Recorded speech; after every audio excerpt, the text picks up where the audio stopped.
We are back with our second episode of the show. You know, Corn, have you, I wasn't for a while. This is back on the car talk. And the BBS rim, I'm a big fan. Because you can get these set of rims and just get these offsets. You can have one set of rims for everything, because of the you can customize your widths, your, how much you want it offset. Mm-hmm. I think they're better than those mags where you can see the rotor and stuff. And sometimes if you're daily, it's all scratched up. And, because the rims are just minimal spokes these days. I think the BBS is a beautiful rim. I think I'd put them on everything. I like the way they look because they remind me of my youth. But, like the 911, the Porsche, BBS has not really changed because they have something good. People race those fucking rims these days. What do you know you use? Did you have a set of rims? I had BBS once on a Jetta. I remember. My red Jetta. Until, guess what? I replaced them. Remember, I put on some OZs. Which were still good, but, the BBS were pretty sick. That was a sweet ride, dude. It was, because they had the Coney adjustables. That was an insane fucking... It was a fun stock car. I mean, they had the short throw on there, but really good suspension to keep up with the motor. And doing something like canyon carving, that was a beauty. I see, that's a thing. Oh, dude, I got a picture I got to send you. You can't do that shit in a robot car. Yeah, you can't. So, cars. I like cars. But, Corn, get this. Homie gave me a picture. He said, "Isn't this your car?" Someone has a BMW 3.0 CSI Lego version. A Lego version? Yes, I gotta show you a picture, dude. Someone made a Lego version of the car that now Corn has. Or it's Corn's possession. I mean, it's been years since I've seen it. Where is it, by the way? It's in Las Vegas. At the shop or a homie's house? It's in the garage. Storage. Homie's garage or the car attendant person? Car person, I mean. It's rented. Your brother? Is it a fun garage? No. The storage garage. Oh. What do you think because we've talked about time and these things, and the fish has these markers. We're in this era of our house because we're doing a lot of construction, as you guys know. It's almost done, and we've moved from many rooms. There's been we've put furniture. We have the era of being in this room. We have the era of this one. What is the era of this BMW? What's the outlook Where does it end up, is what you're asking? Or in the next few years, what's going on with it? Well, motor's done. Motor's done in the sense it's fixed. It's fixed, yeah. Okay. I'm not going to change out the drivetrain. I'm not going to do anything to it. I'm going to just, fix up the little here and there. Put a coat of paint. Put a coat of paint on it. And give it to Noah. Oh, okay, nice. And then that's and that's it. He can do whatever he wants with it. It's his deal. Crazy. And can you imagine you getting that as your first car? No, that would be a dream. That would be a dream, especially in these day and age of just like you get a Tercel. Dude, I've driven that car down to fucking La Jolla on a regular basis where people have super expensive cars, and that's the one car that old men and young guys equally look at and ogle and want. And the chicks like it too. Yeah, and it's like, it's a great car, man. That is. Imagine if we did do the whole white and black series to the BMW. Then I wouldn't give it to him. That'd be insane. That's dangerous, dude. Oh, jeez. But speaking of eras, another era I'm interested in, we always talk about it, is the new fish pond. What's the outlook on that? Dude, I'm in different areas. My yard, we got freight grass already. I got a timeline for that. End of May. Really? Mm-hmm. That's a quick. You have a trip coming up.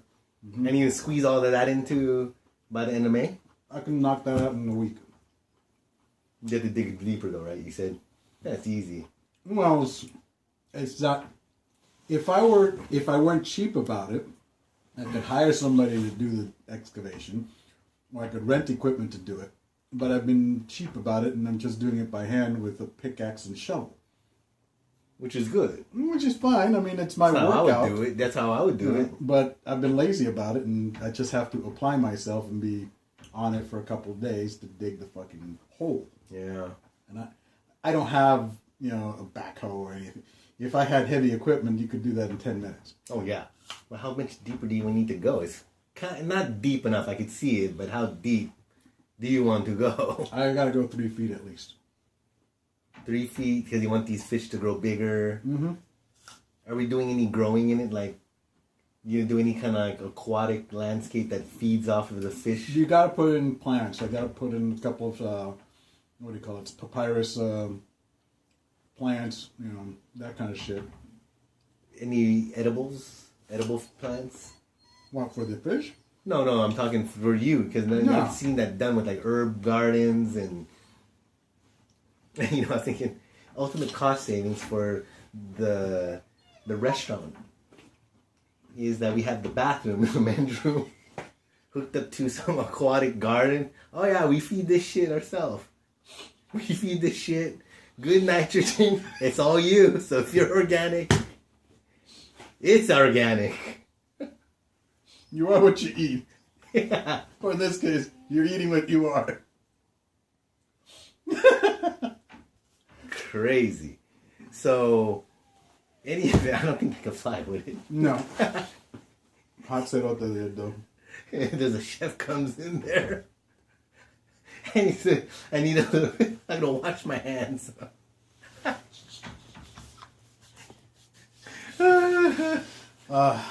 Golden showers. If that's the only case, because here's the thing, the funny thing about it is that on The Walking Dead, this King Ezekiel dude, he's doing that with the pigs that he trades with the saviors. He's feeding the pigs, raising these pigs on zombies to fatten up these pigs that they come and do trades, because I guess they eat those pigs at this place. So he's poisoning them? No, it's fine meat, I guess. But it's like one of those things, how in this day and age, no GMO, everything organic. I don't know. I stopped watching that show a while back. It's really kind of jumped the shark. It just, for me, the whole zombie trope is overused. It's kind of a pointless narrative. It's really about society in general, and people like the zombie narrative because they like the idea of a collapse of society, and they have this fantasy that they individually will be able to survive the collapse of society. So they indulge themselves in these fantasies, and that's why zombie movies exist. Yes.